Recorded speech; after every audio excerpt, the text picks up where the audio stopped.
a governor on cartel payroll, 34 corrupted officers, and a 5-year-old child separated from her mother. 4:17 a.m., Minneapolis, Minnesota, February.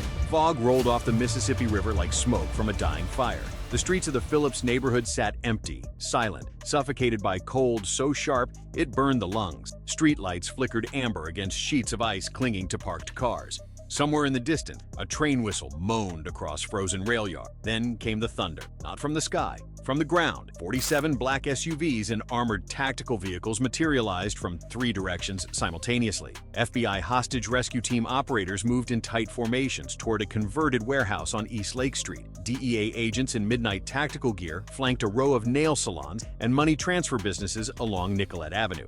ICE enforcement and removal operations surrounded a residential complex in the Cedar Riverside neighborhood, their breath forming clouds in the frozen air. Across the river in Saint Paul, another wave hit. SWAT teams breached a trucking depot on the city's industrial east side. Federal agents swarmed a luxury condo tower overlooking the Cathedral of Saint Paul. Helicopters with thermal imaging swept above the Robert Street Bridge. This was Operation Northern Veil, and it was happening everywhere at once. At the Lake Street warehouse, the breach came fast and violent. Flashbang grenades shattered windows, battering rams splintered reinforced doors.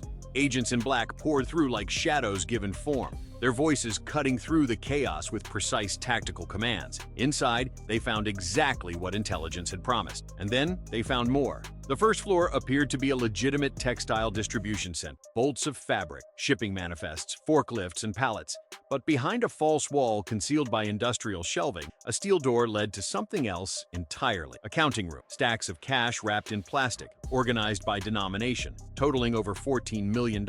Ledgers written in coded shorthand, burner phones by the dozen, and sitting at a metal table, 3 men frozen mid-count, their hands still touching money that would never be theirs again. Cash was just the appetizer. Beneath the counting room, accessed by a freight elevator hidden behind a commercial freezer, agents discovered the real operation. A distribution hub, 47 kilograms of cocaine, vacuum-sealed and ready for transport. 23 kilograms of methamphetamine crystal, pure as winter ice, and in climate-controlled storage cases, something that made even veteran narcotics agents pause. Fentanyl. Enough fentanyl to kill every person in Minnesota 3 times over. The DEA team lead, a 22-year veteran named Special Agent Carla Mendez, would later describe the moment in her official report. "I've worked cartel cases from San Diego to Miami. I've never seen this volume in a single secondary market location." Minneapolis wasn't a destination, it was a staging ground. Across the city, similar scenes unfolded in rapid succession. At the Cedar Riverside complex, ICE agents discovered a human trafficking transit point operating behind the facade of a community center. 14 individuals, including 3 minors, were found in a locked basement apartment. They had been moved through a network spanning from the Texas border through Kansas City and Des Moines before arriving in Minneapolis.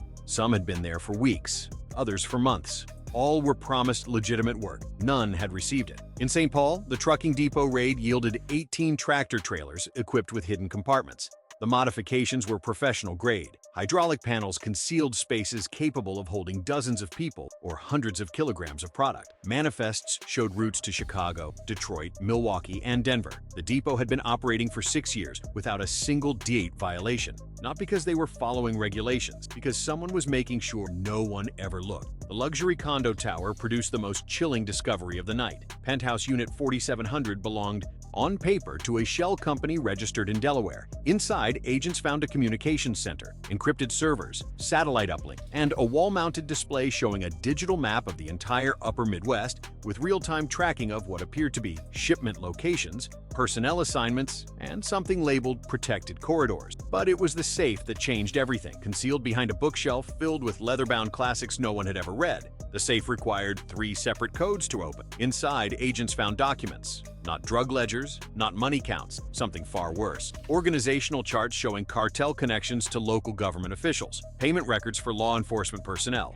and a master file labeled Operation Lake Frost. The name of the individual listed as Principal Coordinator made the FBI team leader request immediate verification from Washington, because the name on that document belonged to one of the most powerful politicians in Minnesota. 9:22 a.m. FBI Cyber Forensics Division, Brooklyn Center Field Office. The servers seized from the penthouse arrived under armed escort, 12 hard drive, 4 encrypted laptops, 2 communication arrays with satellite capability. All of it now sat in the sterile glow of a federal forensics laboratory, while a team of 16 analysts began the painstaking work of extraction. By noon, they had cracked the first layer of encryption. By 3 p.m., they understood why the cartel had invested so much in protection. Operation Lake Frost wasn't a drug distribution plan. It was a regional takeover blueprint. The network diagram that emerged on the main display screens looked like a constellation of corruption. At the center sat the Espinosa Syndicate, a splinter organization originally connected to the Sinaloa cartel, but now operating as an independent power in the American Midwest. Their leadership had recognized something that other criminal organizations had missed. The coasts were saturated, the border regions were hot, but the heartland?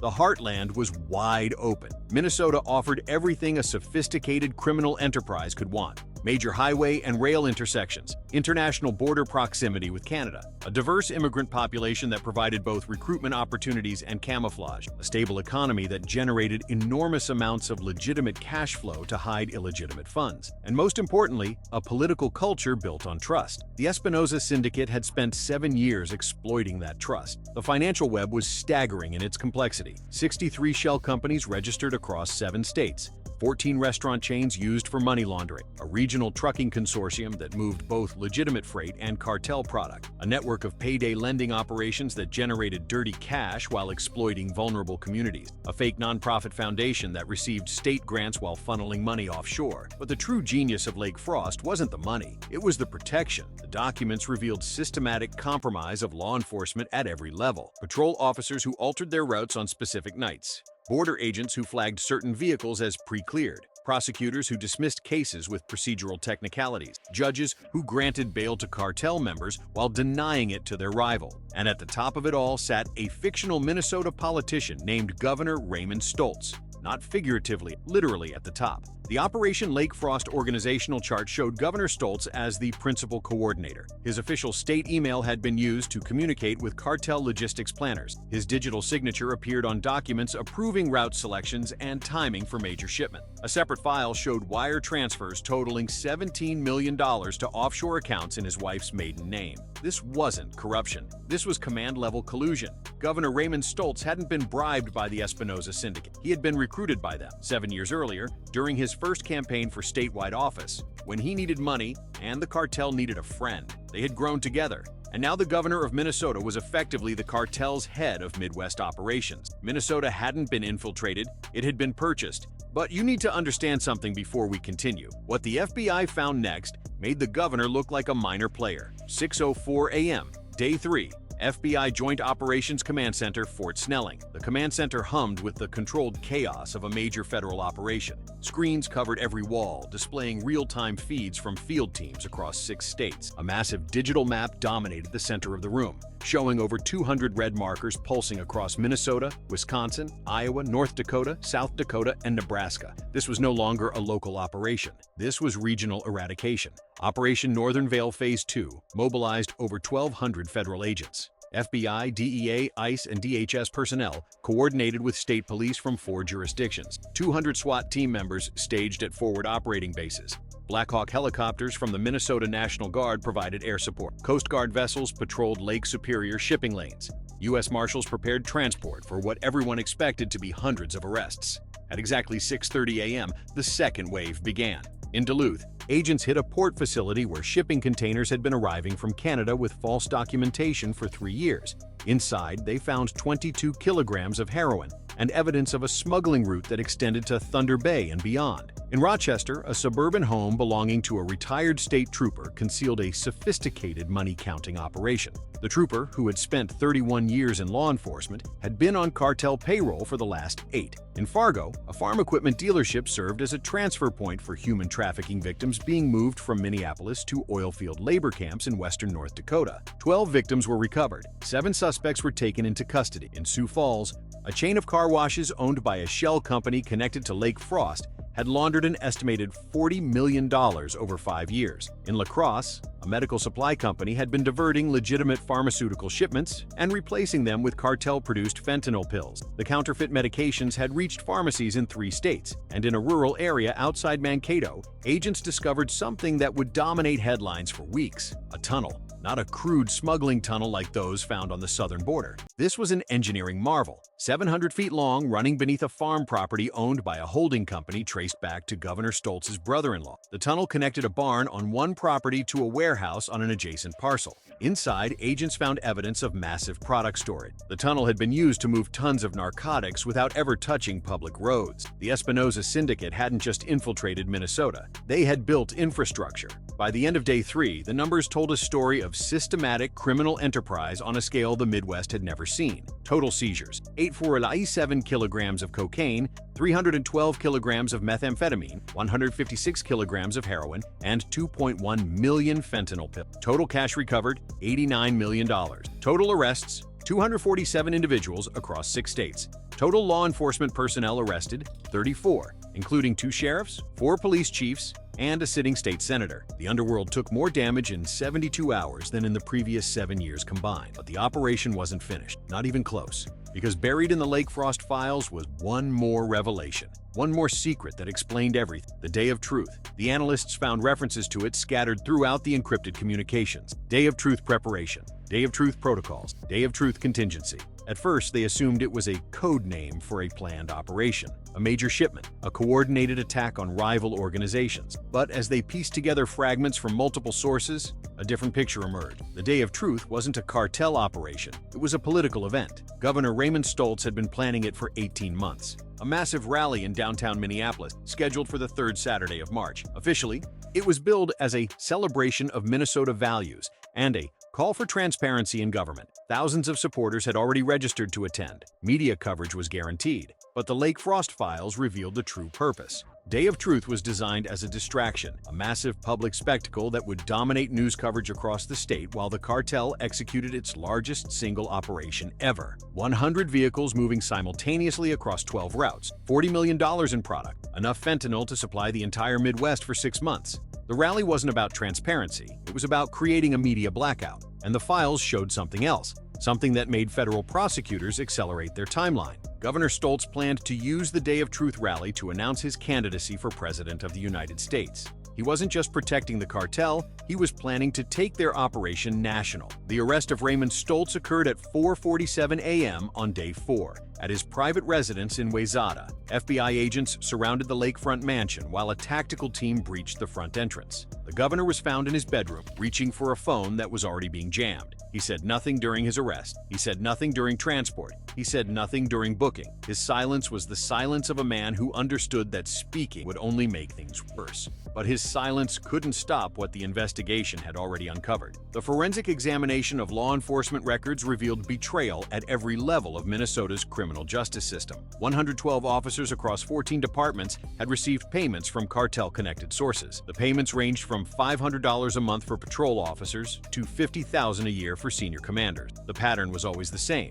First contact came through a community liaison or local business owner, an offer to help with off-duty security work or consulting. Then came the first payment, then the requests. Small at first, a route change, a delayed response, a lost piece of evidence, then larger, a dropped investigation, a warned suspect, a leaked raid schedule. By the time most officers realized what they had become, they were too deep to escape. Internal affairs investigators found that cartel-compromised officers had sabotaged at least 47 drug investigations over 6 years. They had leaked information that led to the murder of 2 confidential informants. They had facilitated the escape of cartel members who should have been in federal custody. And they had done something else, something that would become the most controversial element of the entire operation.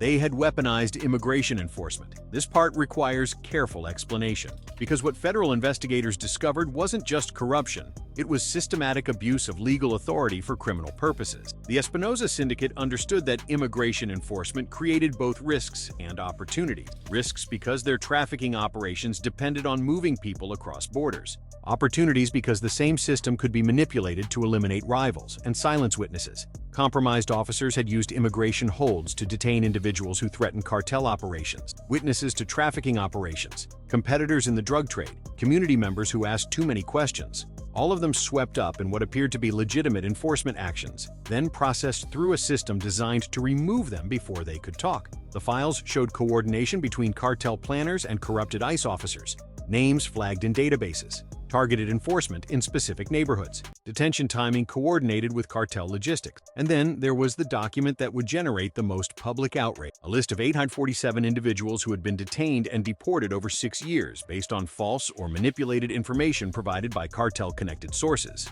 Not criminals, not security threats. Victims, witnesses, families, including children. The file showed that at least 23 minors had been separated from their families during enforcement actions orchestrated by the cartel for the cartel's benefit. The youngest was 5 years old. Her mother had witnessed a trafficking operation and made the mistake of mentioning it to a neighbor. 3 weeks later, both were detained. The mother was deported within 90 days. The child spent 4 months in federal custody before being reunited with extended family. 5 years old, detained because a drug cartel had compromised the system meant to protect her. This wasn't immigration enforcement. This was weaponized bureaucracy in service of organized crime. The collapse of the Day of Truth protests began before they even started. As news of Operation Northern Veil spread through Minnesota, the organizational structure behind the planned rally disintegrated. Key coordinators were arrested. Funding sources were frozen. The nonprofit organizations that had been promoting the event were revealed as cartel fronts. Thousands of Minnesotans who had planned to attend discovered that their grassroots movement had been manufactured by criminals. The transparency they thought they were demanding was a smokescreen for the largest drug operation in Midwest history. Some refused to believe, some still don't, but the evidence was overwhelming. Bank record, communications, witness testimony from those who had finally found the courage to speak. The Day of Truth was built on a foundation of lies, and that foundation crumbled under the weight of federal scrutiny. The protests that did occur were small and chaotic. Confused supporters mixed with angry community members who felt betrayed. Counter-protesters demanded accountability. Media coverage focused on the arrests rather than the message. By noon on the scheduled day, the downtown Minneapolis venue sat largely empty. The Day of Truth had become the Day of Reckoning. Let me put this in perspective for you. Over the course of Operation Northern Veil, federal agents dismantled a criminal network that had spent 7 years building itself into the fabric of Minnesota society. They arrested a sitting governor. They exposed corruption in law enforcement agencies across 6 states. They seized enough fentanyl to kill millions of people. They rescued trafficking victims who had been invisible to the system designed to protect them. But they also exposed something larger, something that extends beyond any single operation or any single state. The Espinosa Syndicate didn't succeed because they were violent. They succeeded because they were patient. They didn't shoot their way into power. They bought it. They cultivated it. They grew it from seed to harvest over years of careful investment in exactly the right people. Raymond Stoltz didn't become a cartel asset overnight. He became one gradually, one favor at a time, $1 at a time, until the line between legitimate politician and criminal conspirator had disappeared entirely. By the time he realized what he had become, he was too invested to turn back, and too ambitious to want to. That's the lesson here. That's what keeps federal investigators awake at night. Not the drugs, not the money, not even the violence, the patience. Criminal organizations are learning that the path to power doesn't require bullets. It requires ballots. It requires business licenses. It requires building relationships with people who control systems rather than trying to destroy those systems. Minnesota was a test case, a proof of concept, and it almost worked. If the FBI's initial intelligence hadn't flagged unusual financial patterns, if a single honest prosecutor hadn't noticed discrepancies in case dismissals, if one corrupted officer hadn't gotten greedy and drawn attention, the network might still be operating today. Raymond Stoltz might be standing on a stage announcing his presidential campaign, and the Espinosa Syndicate might be planning their expansion into the next 5 states. That's how close it was. That's how close it still is. Somewhere else, in some other state, with some other ambitious politician who thinks he can control the forces he's invited into his life. The investigation continues. Grand juries are reviewing evidence. Prosecutors are building cases. Defense attorneys are filing motions. Raymond Stoltz remains in federal custody without bail. charged with 37 counts including racketeering, drug trafficking conspiracy, money laundering, and obstruction of justice. His attorneys call it a politically motivated prosecution. The evidence suggests otherwise. 34 law enforcement officers face criminal charges. Many more face administrative discipline. The Minnesota State Patrol has announced a complete review of hiring and internal monitoring procedures. 3 police departments have been placed under federal oversight. The human trafficking victims recovered during the operation are receiving support from federal victim services. Some have agreed to testify. Others are still too afraid. The 5-year-old who spent 4 months in federal custody due to cartel manipulation has been reunited with her grandmother. She doesn't understand what happened to her. She may never fully understand, but she's safe now. That matters. Community organizations across the Twin Cities are working to rebuild trust that was shattered by the revelation of how deeply corruption had penetrated their neighborhoods. It won't be quick. It won't be easy. Some damage can never be fully repaired, but it can be faced. It can be acknowledged, and it can be used as a foundation for something better. If you're still watching this, tap the like button so more people see this story. The algorithm notices when you engage. Use that power. Comment "exposed" if you believe this kind of corruption needs to be dragged into the light everywhere it hides. And share this with someone who thinks these things only happen in other places. Because that's what Minnesota thought too. Let me leave you with this. Power doesn't always announce itself with violence. Sometimes it moves quietly through handshakes and donations and favors that seem harmless until you see the pattern. Sometimes it builds its empire one compromised official at a time, one paid-off officer at a time, one silenced witness at a time. The cost isn't always measured in bodies. Sometimes it's measured in families torn apart by an enforcement system turned against them. Sometimes it's measured in communities flooded with poison, while the people sworn to protect them looked the other way. Sometimes it's measured in the slow erosion of faith in institutions that democracy cannot survive without. Minnesota lost something during those 7 years. Something beyond the drugs seized and the money recovered. Something beyond the politicians arrested and the officers fired. It lost the assumption of good faith, the belief that the systems meant to protect citizens were actually working in their interest. That belief has to be earned back. And earning it back requires the kind of accountability that Operation Northern Veil represents, not perfect accountability. Federal operations always have imperfections. Innocent people sometimes suffer when guilty people are pursued. The line between justice and overreach requires constant vigilance to maintain, but accountability nonetheless. The willingness to investigate even the powerful, the courage to prosecute even the protected, the commitment to follow evidence wherever it leads, even when it leads to places that make everyone uncomfortable. That's what happened in Minnesota. That's what needs to keep happening everywhere. Because the Espinosa Syndicate isn't the only organization that noticed how vulnerable the heartland really is. They were just the first to act on it at this scale. Others are watching, others are learning, others are looking at their own states, their own politicians, their own law enforcement agencies, and asking themselves the same question. How long would it take? How much would it cost? How deep could we go before anyone noticed? The answer to that question determines whether Minnesota was an anomaly or a preview. And that answer isn't written by federal agents, or prosecutors, or politicians. It's written by citizens who pay attention, who ask questions, who refuse to accept that corruption is someone else's problem, who understand that democracy isn't a spectator sport, and silence isn't neutral. The day of truth collapsed because it was built on lies. But truth itself doesn't collapse. It waits. It accumulates, and eventually it becomes impossible to ignore. This story is a reminder of that fact, a fictional dramatization built on real patterns and real dangers that exist in communities across this country. Pay attention to your community, ask questions about your officials, demand transparency from your institutions, because if you don't, someone else will fill that space, and you might not like what they build there.